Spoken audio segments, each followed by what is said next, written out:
2021 RAV4 Premium, brand new condenser, and 500 other parts are brand new too. I think this one was the one I was here 23 days ago when I did the recovery on this one. I probably released a video already. And this one, I think, got a fender, got a door pillar replaced. The whole entire roof is new. There was, if I remember correctly, okay, I think this was repainted. Yeah, I could see underneath the paint some of the sanding that was in there. I believe part of this inner, something back here got replaced inside the sheet metal back here. That was the roof. And if you look inside, smashed down, we got the whole dashes out. It's in a undrivable or starting mode right now, so I can't start it, but I'm gonna do the AC on it right now. And let's zero out. So now I know I have 30 grams of refrigerant in the liquid line hose. So in this case, I'm going to charge this system knowing I cannot start this engine. It's not a hybrid, so it's not an electric compressor. And so basically I'm starting it without testing or anything, but because I know it's a new vehicle and it came in working on this one, I start it, fill it up, and when they put it back together in another week or two, it will be working, unless they forget to put on the ambient air temperature sensor. So zero out, compensate for 30 grams of liquid refrigerant that are inside this yellow liquid hose right here. So 550 is what I want to get into the system. 520 is what I'm going to read on my gauge. And you're gonna go, well, that's short. Well, I got 30 grams still in here, and I zeroed it out with 30 grams of refrigerant in my liquid line. Then I'm gonna shut off the fitting on the top of the can, invert it, and finish off the last of it, then reopen after I shut it down at 520. Then I'm gonna reopen it, and this liquid refrigerant, most of it but not all of it, will flash off and go into the system.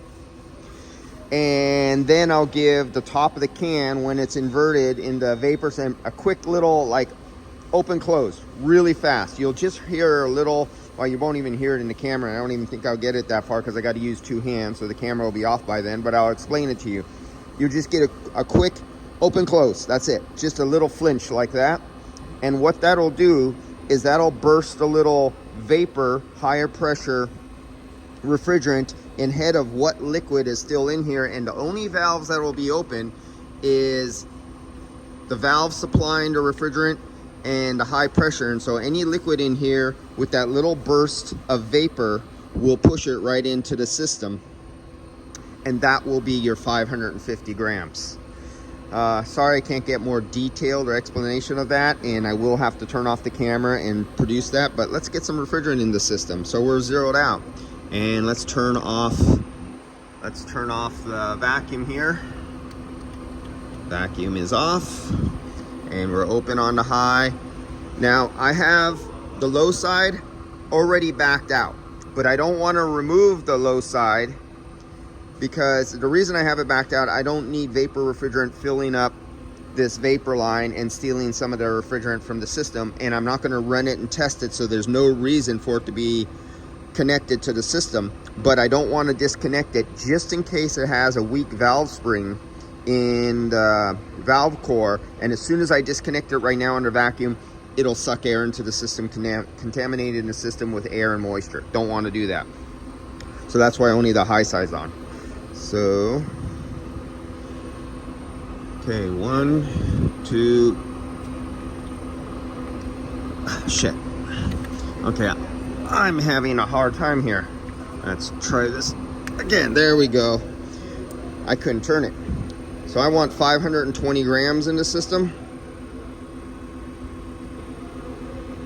And come on. Okay, I'm starting to shut it off right now. Open it a little, close it, open it, close it, open it, close it. I'm gonna stop right there. I don't want to go too much over. So, there it goes. It went 520. So that's where I stopped. Now I know I have 30 grams trapped inside here. So let's see if I do this one-handed. So I close off the valve and I will trap a solid liquid column. There it goes, it's closed. I have a solid liquid column of refrigerant trapped between this valve and this valve. And as you see, it's down at 53 PSI because this has been sitting here overnight and it couldn't run it because it's not in running condition. So let's open up. You'll see that burst up a little bit. It went up to 68. And so at this moment, this refrigerant that was under a higher pressure but under liquid, since I just opened it, and since this vehicle is so cold, 53 degrees or less, this refrigerant is slowly migrating out of this hose that was under a higher pressure, going through the system, and any liquid in here, it was pushing it into the liquid line. Now, we've dropped down to 55 PSI. We're now equalized. So now I give this a little quick burst. That's it. And that higher pressure will push any remaining refrigerant right into the system.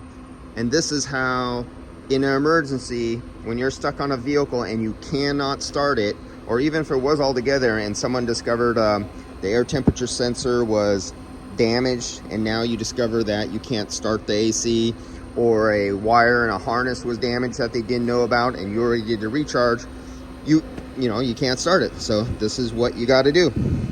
This is your backyard Yahoo way of doing it. And then that's it. See that little, I don't know if you could pick it up in the microphone, what I heard, but it's a hiss.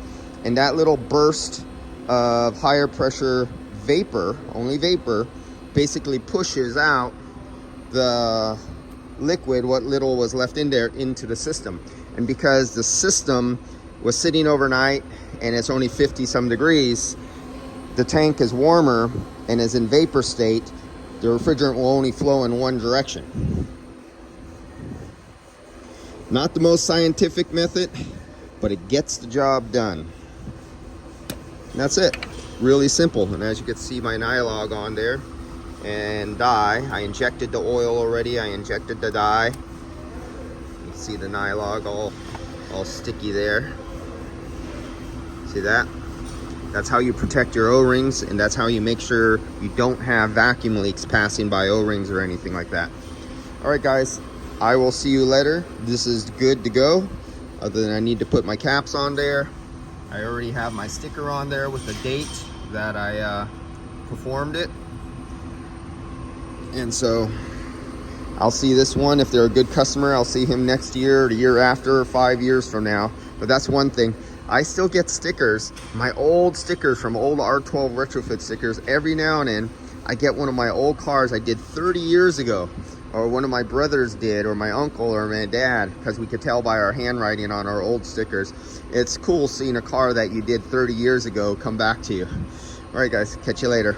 See ya.